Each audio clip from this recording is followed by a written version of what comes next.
श्री श्री 1008 के स्वामी संत श्रोमणी सतगुरु रामपाल जी भगवान की जय हो।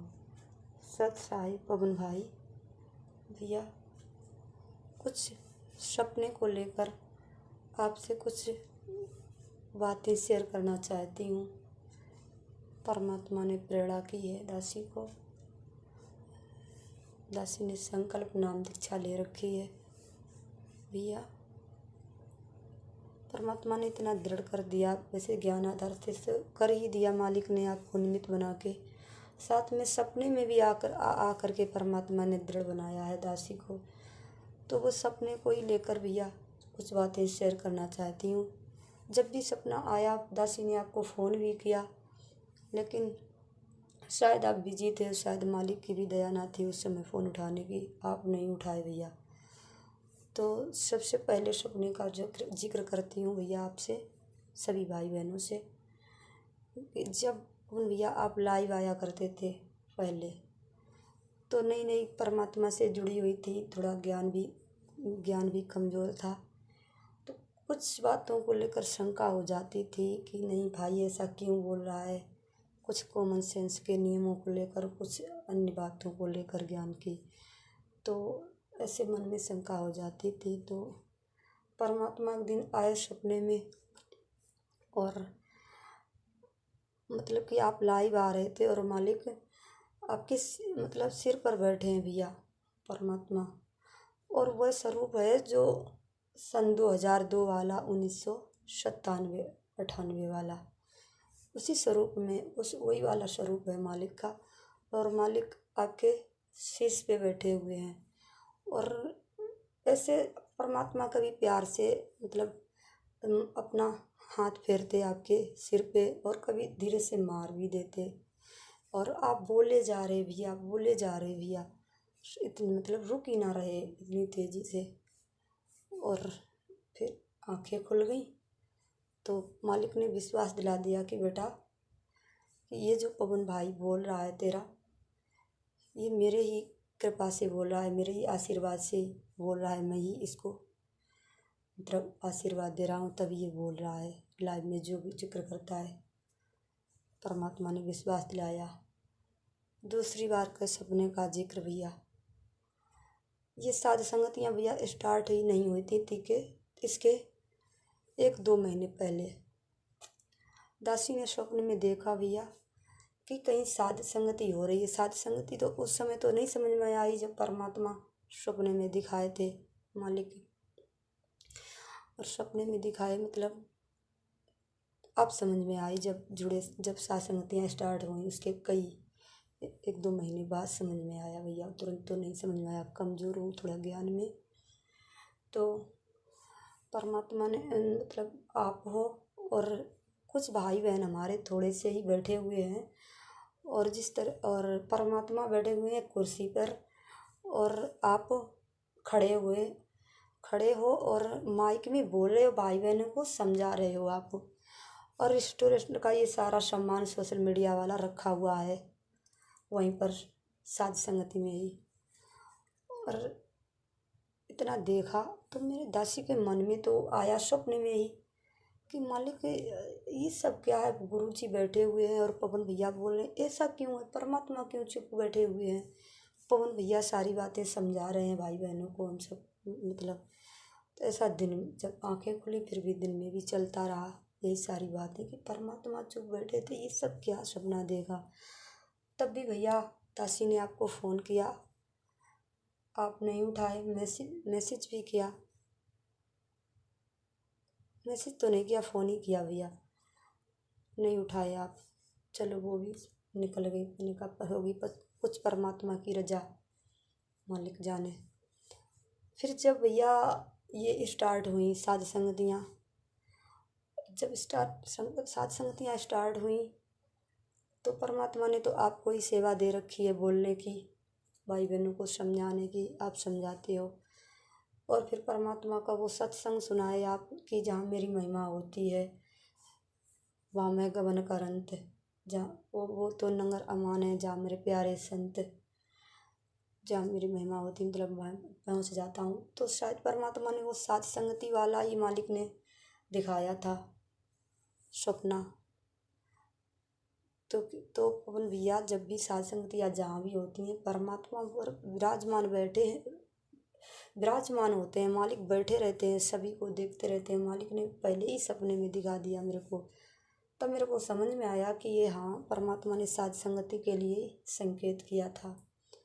उसके बाद तीसरी बार का सपना भैया, तीसरी बात का ये सपना भैया, जब आपने वो एक पोस्टर बताया था पीला वाला, परमात्मा की ज्ञान प्रचार वाली सेवा के लिए, जो मतलब पीला वाला सा बनाया था परमात्मा की ज्ञान प्रचार की सेवा के लिए। तब भी परमात्मा भैया एक दिन पहले परमात्मा आए, दो दिन पहले भैया परमात्मा आए सपने में।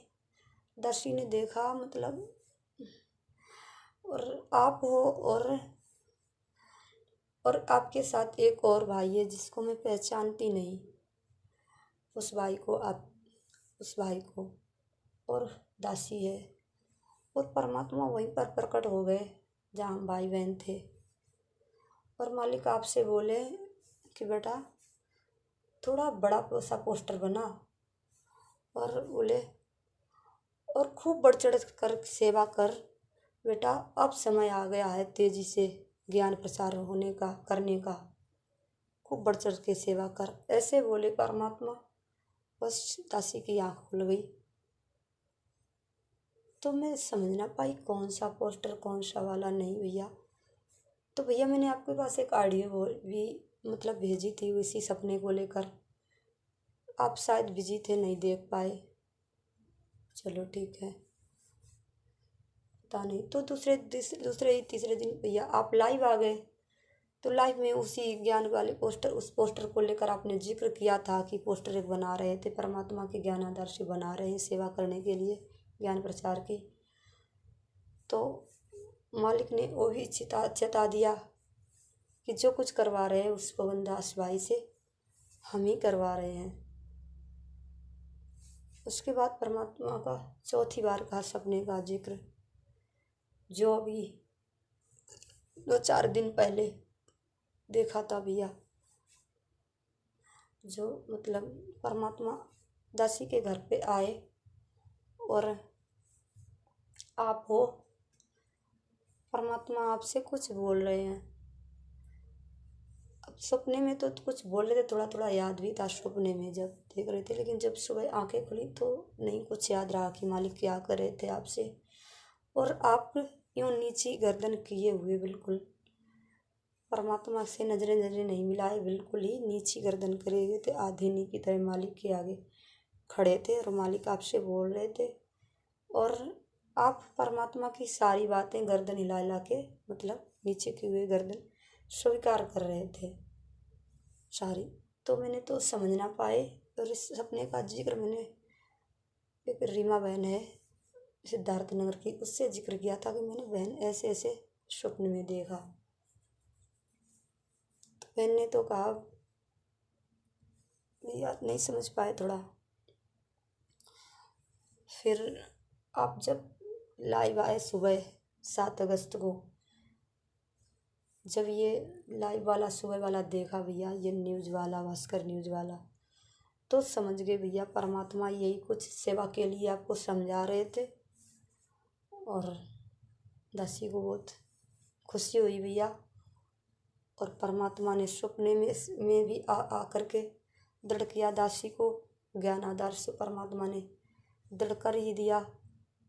क्योंकि जब से भक्ति से जुड़े हैं, संकल्प दीक्षा ले रखी है, और तब से ही भैया आपकी वीडियो देख रहे हैं, ज्ञान आधार से परमात्मा के सत्संग भी सुन रहे, साथ में आपके भी वीडियो देख रहे हैं, तो सब क्लियर है, ठीक है भैया।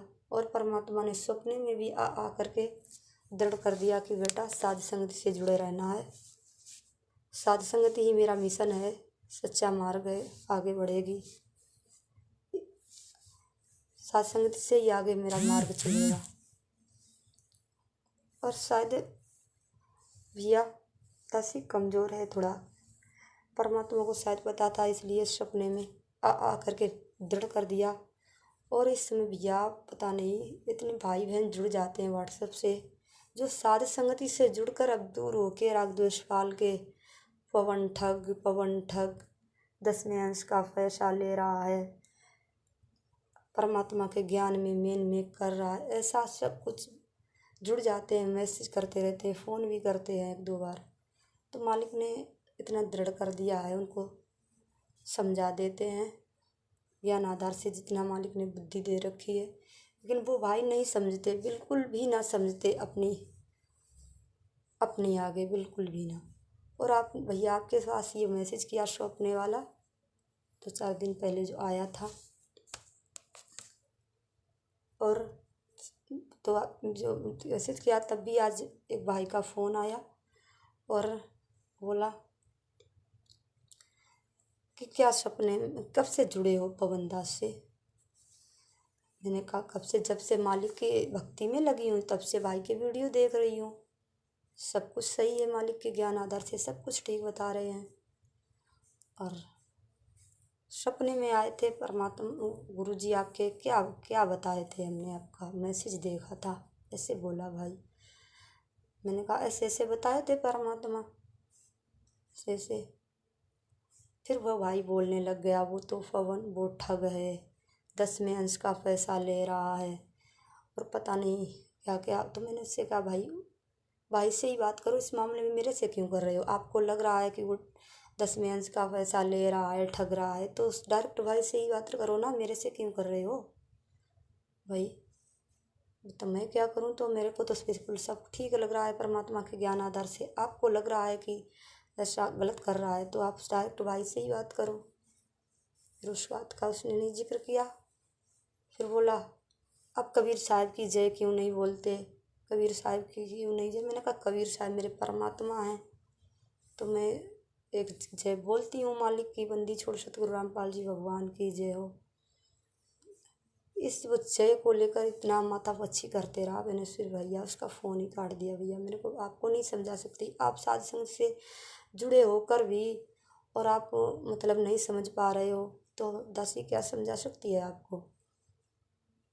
ये राग द्वेष पाल के आप मतलब सतलोक नहीं जा सकते भाई। जब एक भगत को नहीं समझ पा रहे तो भगवान को कहाँ से समझोगे। ऐसे करके शायद ये भैया भाई बहन मेरे को थोड़ा कभी मैसेज से कभी फ़ोन से डिस्टर्ब करने की कोशिश कर रहे हैं, भ्रमित। शायद इन्हें मालिक ने इसीलिए दासी को सपने में भी आ करके दृढ़ किया भैया, कि थोड़ी दासी ज्ञान में थोड़ा ज्ञान आधार से जल्दी जवाब नहीं दे पाती। शायद परमात्मा ने इसीलिए सपने में आ करके मालिक ने दृढ़ बनाया है कि बेटा साध संग से दूर नहीं होना है। वो तेरा भाई पवन दास, उसको मैंने ही निमित्त बना रखा है, सारा कुछ परमात्मा ने समझा दिया है मालिक के ज्ञान आधार से। अब परमात्मा से नहीं दूर होंगे, ना ही साध संगत से दूर होंगे भैया, बिल्कुल लगे रहना है परमात्मा जब तक नहीं आ रहे दृढ़ता से। यही सच्चा मार्ग है, मालिक ने सब कुछ समझा दिया, क्लियर करा दिया। यही कुछ थोड़ी बातें शेयर करनी थी भैया आपसे, सभी भाई बहनों से। सत साहिब श्री श्री 1000 के स्वामी 1008 के स्वामी संत श्रोमणी सतगुरु रामपाल जी भगवान की जय हो। सत साहिब।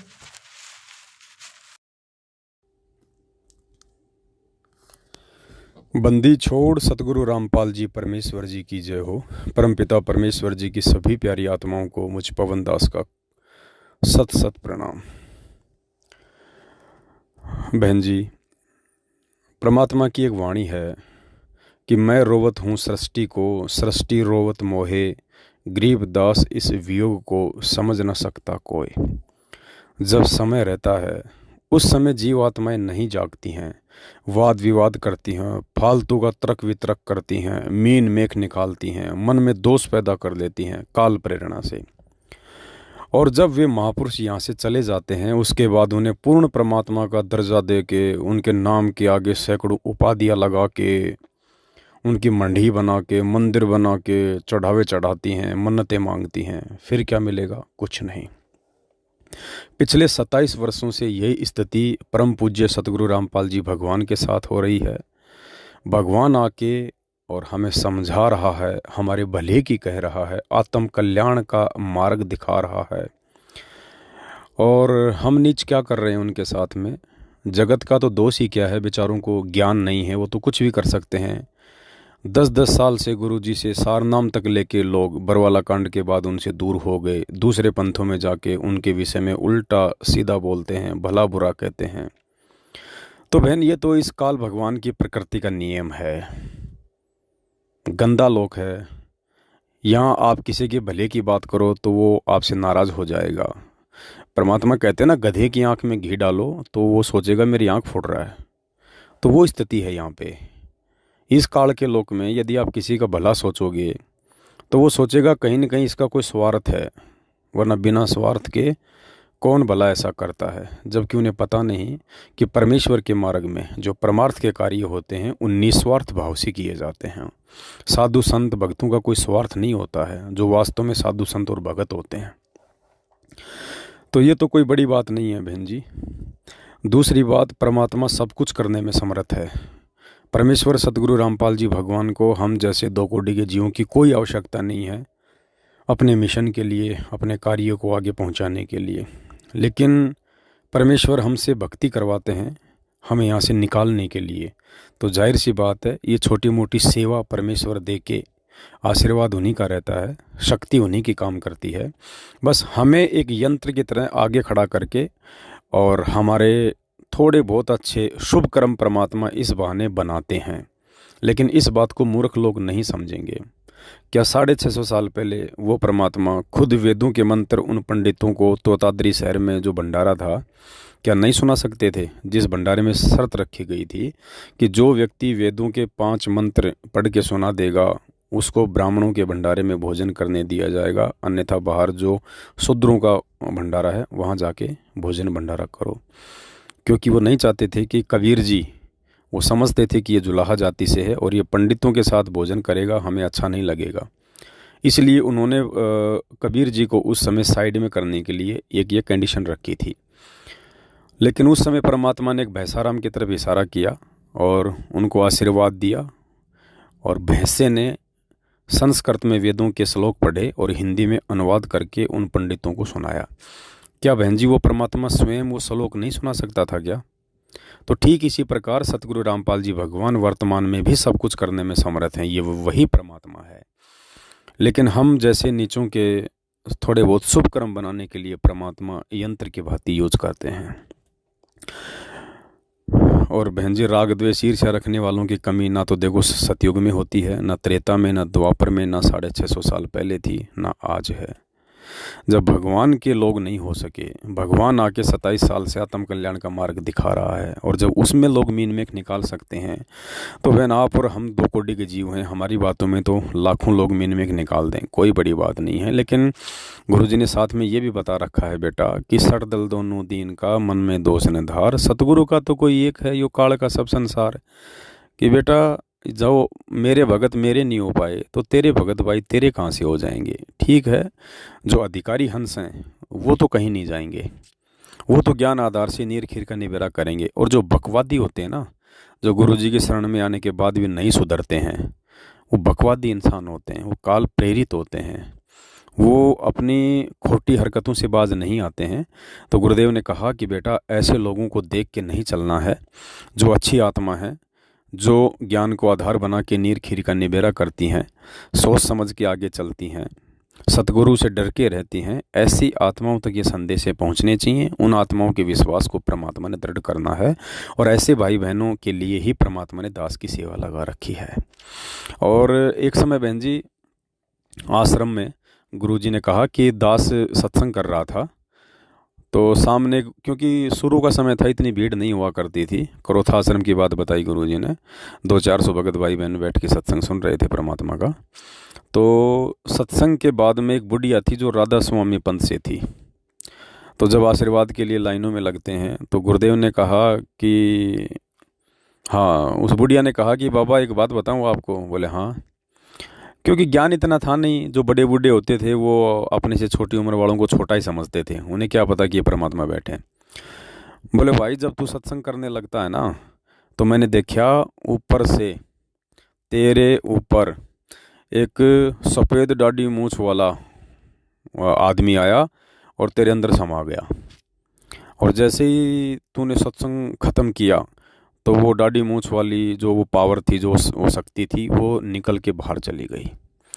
यानी परमात्मा ने जीव की जैसी धारणा होती है, जीव ने जिस रूप में परमात्मा को मान रखा होता है, उसी रूप आधार से परमात्मा उस जीव का भ्रम निवारण करता है। जैसे कोई विष्णु का पुजारी है, कोई शंकर का पुजारी है, तो परमात्मा ही लाभ देता है सबको, साधकों को।